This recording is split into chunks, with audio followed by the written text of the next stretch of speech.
everybody. It's Sarah. It is Wednesday, August 7th, 2019, and this is this week's edition of the Alejomie Report. So, of course, we have to talk about Lollapalooza. What a weekend. I wasn't even there, and I feel like I witnessed something totally amazing. And I have a couple thoughts on Lollapalooza and his performances at Park West. First, this was always going to happen. And it's something I think he struggled with on American Idol. I think that this was part of him, and he was struggling with what fans want to hear and who he really is. And now he kind of has this other side, which I'm happy to say that the videos were more about his different personalities and his different sides than it was cult and religion.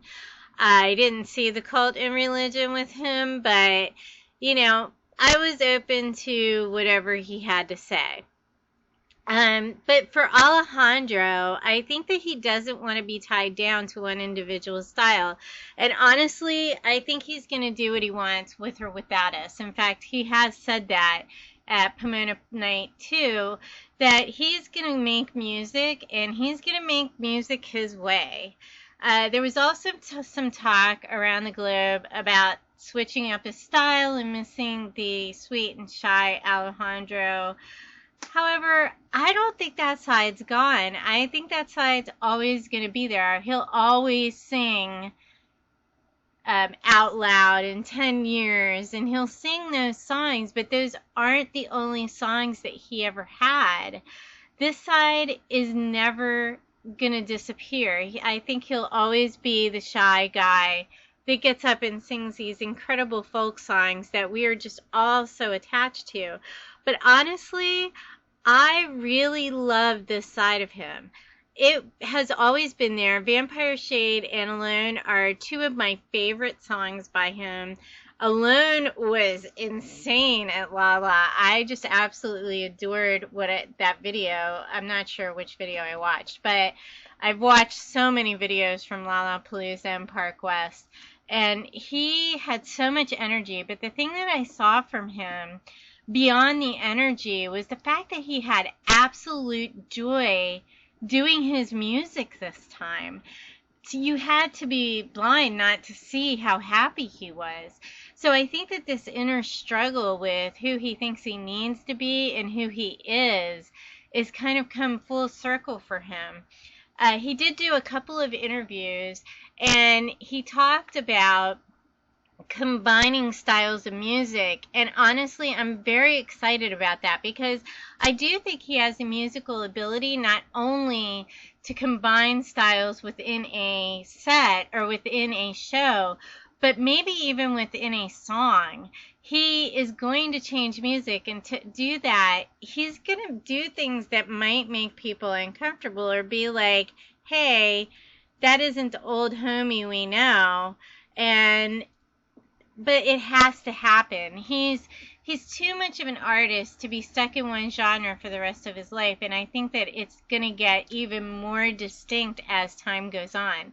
So I would say to people, just be open-minded, because I don't think we're ever going to be able to change him anyway. So, but I do think that he will always do the songs that we love and adore, and, you know, the things that made him super prevalent in people's minds on American Idol.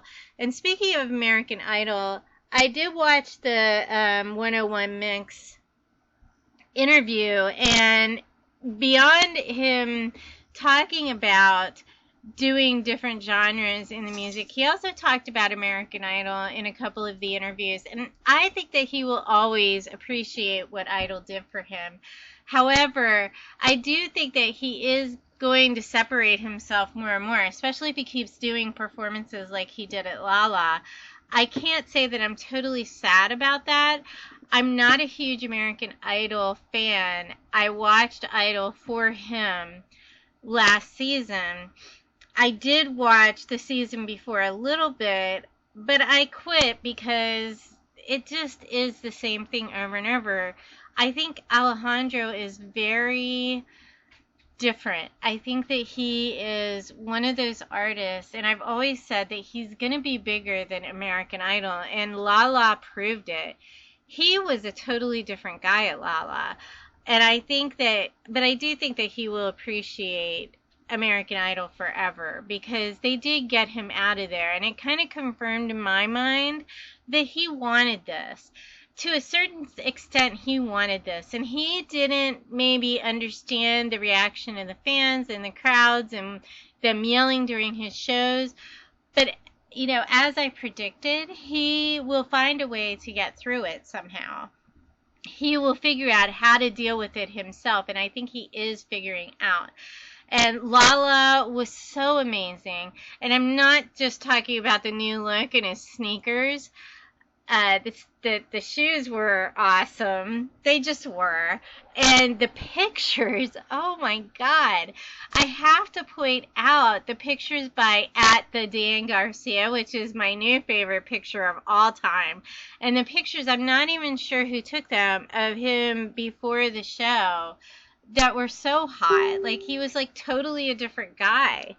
There was some talk about more collaboration with MXDZ and DK the drummer, so I'm hoping that means that they're going to be around for the fall tour, because I kind of feel like a little kid licking in a candy store with my face pressed against the glass, and I can't really go see anything right now because I'm in school. But that said, when Philly happens, I will be totally present and totally there, and I am so excited. So beyond that, this week, we also had the announcement of Cholo Love coming out on August 9th, which I honestly was surprised that was his second release. I was hoping for Blesser or one of the songs, 10 Years. Not that I don't love Cholo Love. I understand that it's a very commercial song, and I think that he's always going to release commercial songs because he needs to make money, and commercial songs will go further for him doing that. However, Blesser, I just really want to hear that release, because we're probably never going to get to hear it at a show. It's too exhausting. He said that. It takes a lot of energy to do that song. I'm not saying it's impossible that he's going to play Blesser at a show. I'm saying it's unlikely. So, Cholo Love is out August 9th. I'm going to buy it regardless. I don't think this guy can do any wrong in my estimation. He is a force to reckon with, and I look forward to everything he does. Really looking forward to his album, which hopefully he said will be done by the time he goes on fall tour. This guy works really, really hard, which is my biggest concern, because I don't want him to burn out. I really would love to see a revived Alejandro by the time Philly comes around October 29th. So, also this week, besides Cholo Love, it was announced that he was going to London. What? Oh my God, he's going international. Like, seriously, how cool is that? And from the numbers this morning, it sold out pretty fast, the pre-sale. So my guess is London's going to sell out. It looked like a very small venue, though. So again, in true homie fashion, I think he, sometimes underestimates his popularity. So it sold out from what I heard. I think that London will sell out. They love music, and it's going to be interesting to see him handle an international crowd. I think that he kind of doesn't understand his popularity and his effect on people totally, but whatever. I'm there. I will so be waiting to watch clips from that show as well. His social media this week, a little bit overall. Insta was down again. I'm not surprised. I think the AI people are kind of irritated that he went to Lala and actually did something different. I would look for this to rebound during the fall shows, and especially with more radio play, which I got news this morning that he is allowed to be played on the radio now. So please, there is a link below to call and request him from radio stations. You can find out which radio stations would play him below. So please call and do that. Facebook climbed a bit this week, as did Twitter, SoundCloud, and YouTube.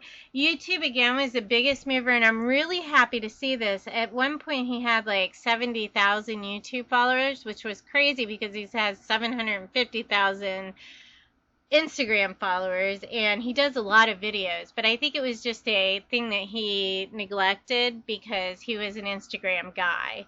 So Spotify was down, and all the videos, again, made moderate progress this week. So everybody's still stuck on Lala. I know that I am. I'm still watching the videos that are coming out, and it's very exciting. I did include some of my favorite pictures of the week in this, and he also posted on Instagram several times about his London show, about Cholo Love being released, and you know, as always, the media links are listed below, along with where you can follow him on social media and how you can help him stay relevant. We need to do this and help him out till he gets on the radio, because for whatever reason, Hollywood Records did not let his music be released to the radio. So it looks like that has changed. And I did hear from one of my friends who's a sound producer in New York City that it can take a month or two to get something on the radio. So I wasn't super concerned, but I also am not giving up on it. So that's it, everybody. Have a great day and an amazing week. Don't forget about our drawing at Scary Pool Party Worldwide and Homie Nation. We have a folding chair with Scary Pool Party on it, and it's just really cool. I want to buy one for me because I love it. And even seeing it in person, because I ordered it, I wanted to make sure it was here before we gave it away. But it's awesome, so I really am going to order one within the next month or two. I need to get through finals first, which is happening in the next week. So everybody have a great week, and it's a shout out to Lisa and Sulai and Jim and Christine and all the people, Katie, that make this a weekly investment that is so worth my time. And have a great day. Bye.